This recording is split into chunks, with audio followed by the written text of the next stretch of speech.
वर्तमानात आपल्या भारताचं बजेट लाखो कोटी रुपयांचं असतं, ज्यामध्ये नवीन टॅक्स, नवीन योजना आणि हजारो कोटी रुपयांची गुंतवणूक असते.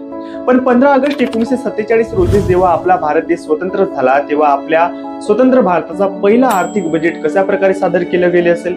ज्या परिस्थितीमध्ये आपल्या देशामध्ये अन्नाचा तुटवडा होता, आपला देश खूप गरीब होता आणि मुख्यतः आपल्या देशामध्ये फाळणीची जखम जी आहे ती ताजी होती.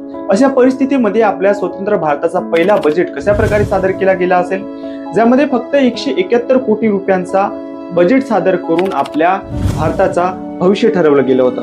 त्या भारताचं भविष्य ठरवलं गेलं होतं, ज्या भारताची अर्थव्यवस्था वर्तमानामध्ये जगातील सर्वात मोठ्या अर्थव्यवस्थेपैकी एक आहे. नमस्कार, मी मयूर आणि आपण पाहतात MM न्यूज. मित्रांनो, दरवर्षी फेब्रुवारी महिना आला की बातमीपत्रांमध्ये, टीव्हीवर आणि सोशल मीडियावर एकच शब्द गाजतो आणि तो म्हणजे बजेट बजेट बजेट.